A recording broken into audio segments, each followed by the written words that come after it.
Hello, welcome to White Birch Tarot and Astrology.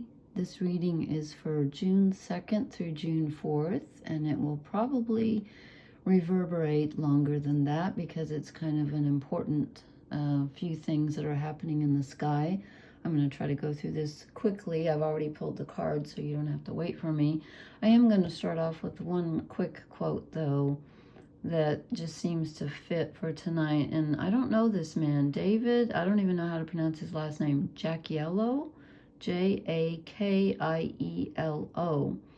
who said the most important thing in life is knowing the most important things in life. There you go. You heard it here first.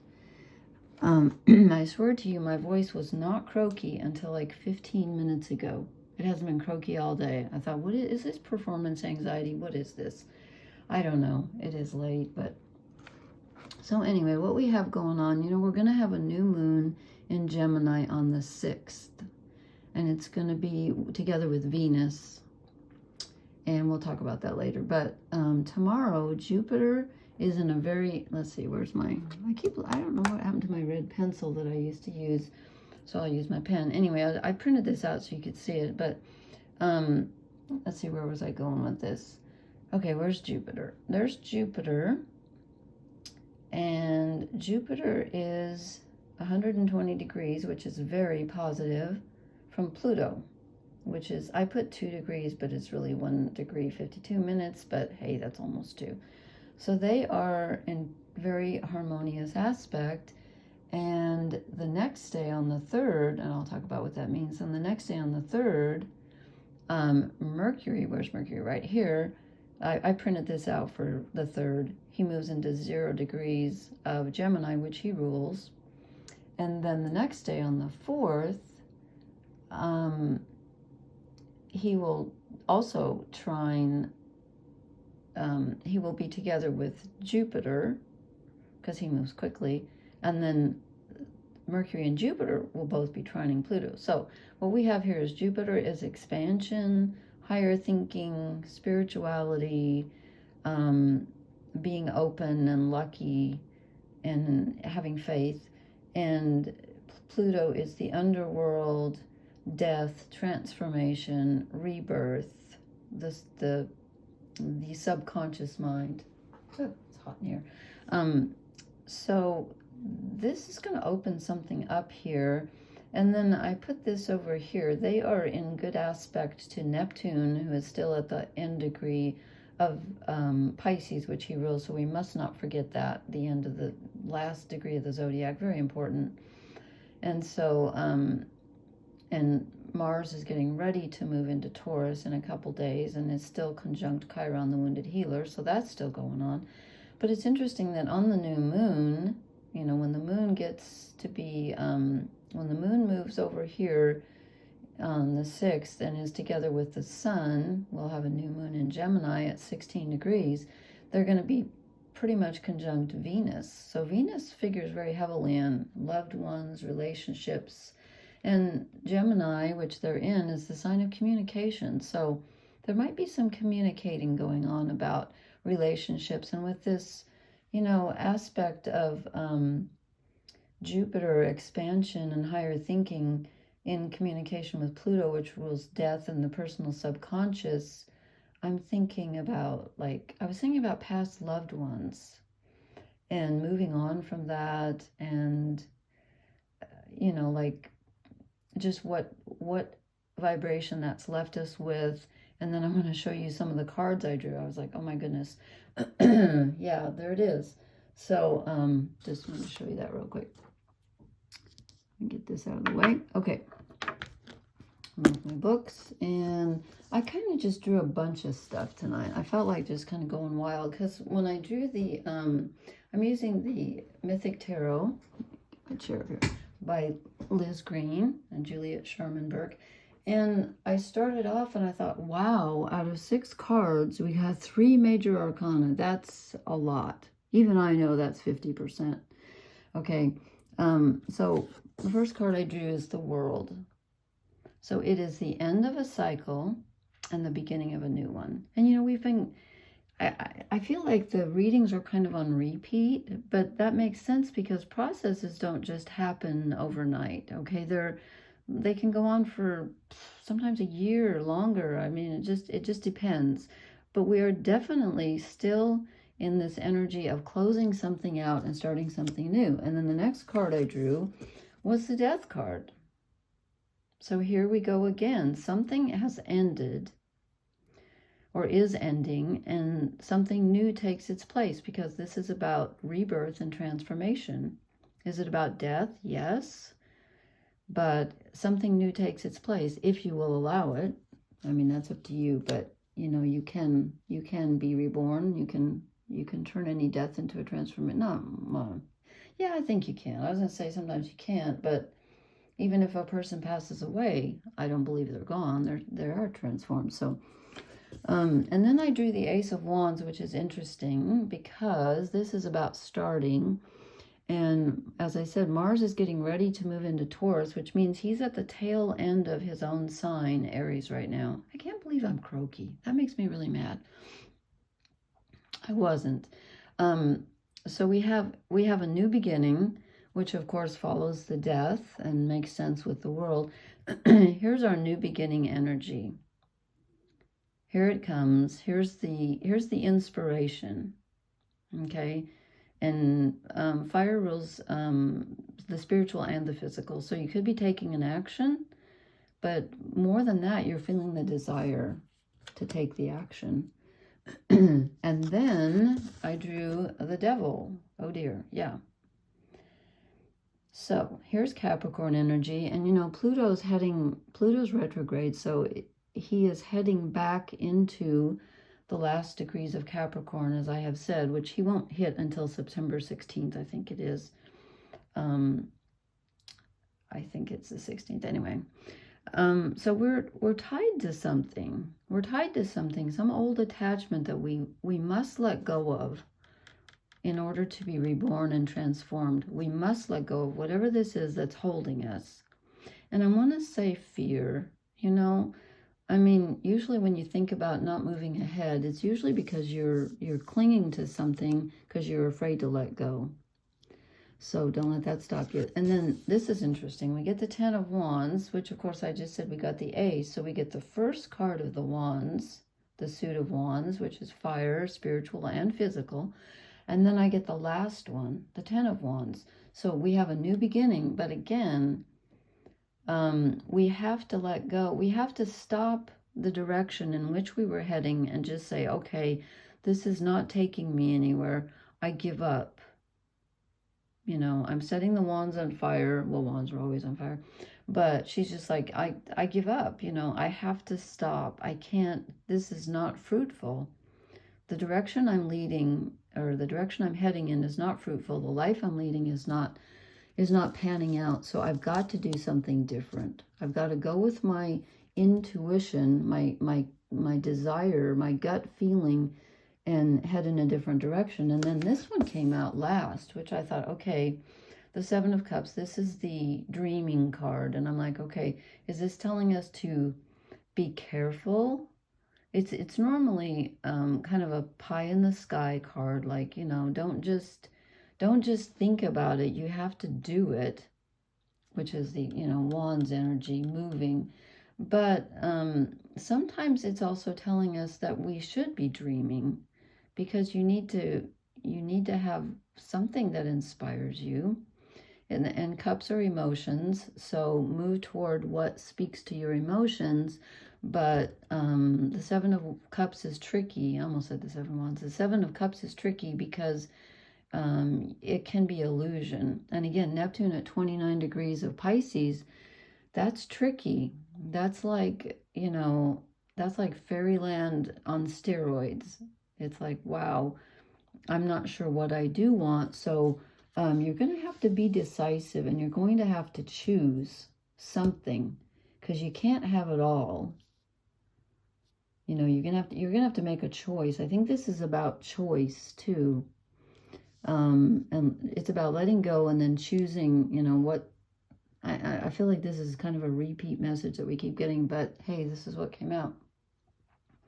And then it's interesting. I said, okay, I'm going to draw a couple of shadow cards.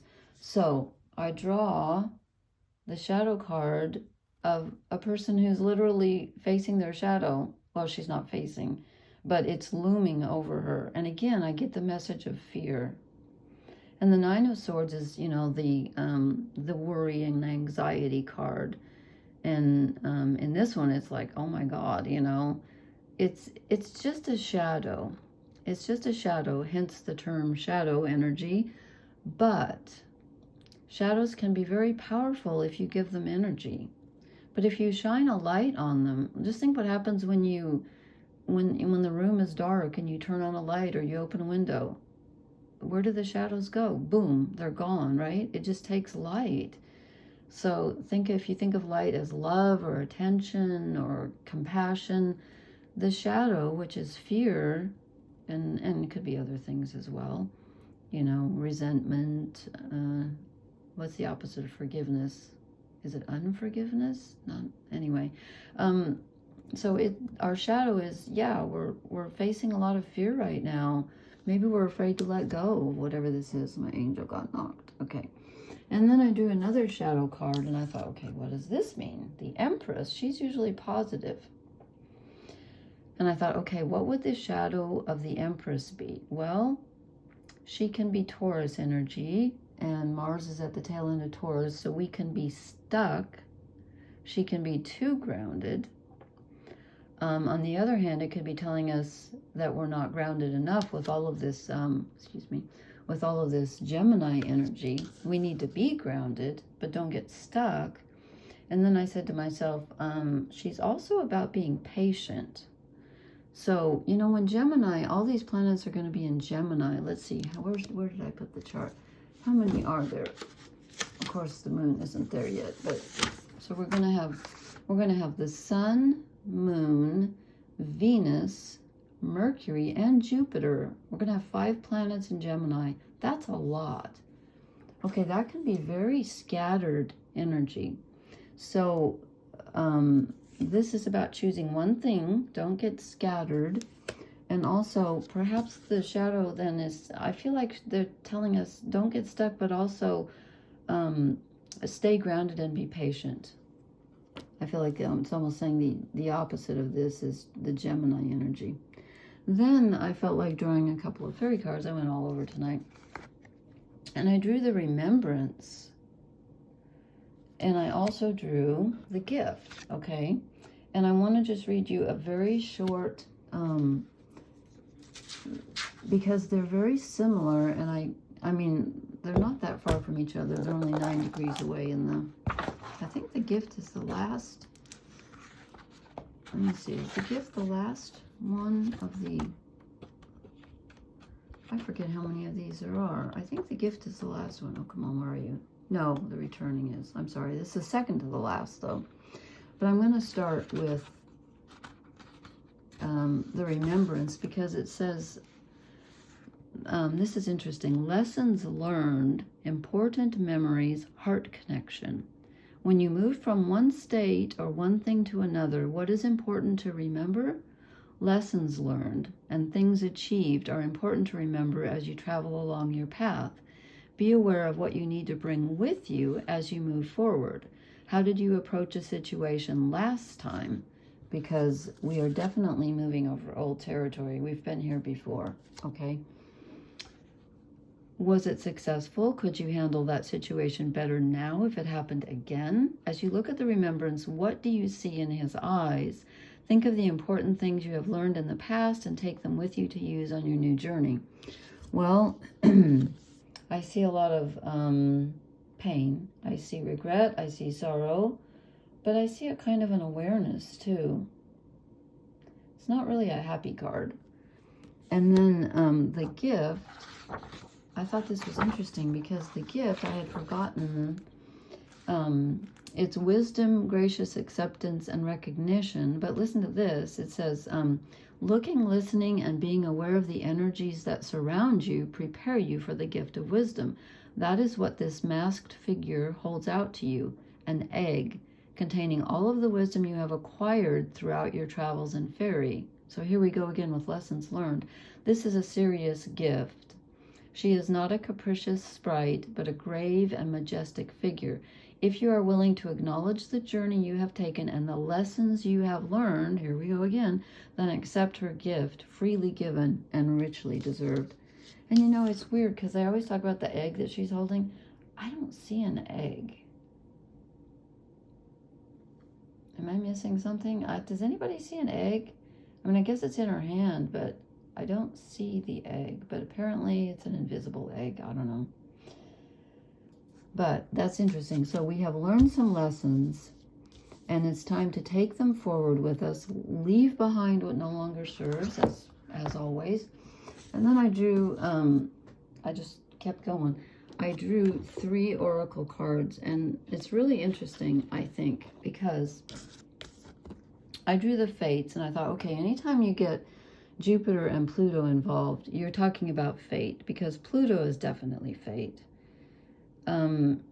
We are not in control of everything, and the outer planets, Jupiter's actually Jupiter and Saturn, we call them interpersonal planets, because they're sort of halfway between the personal and the outer planets, and the outer planets we call transpersonal. So Pluto's an outer planet.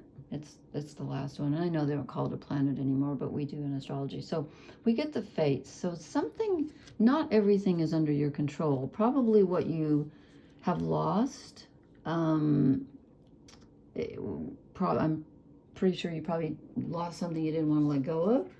And there may be still things that you need to let go of that are your choice. But then we get fork in the road, which to me is about choosing.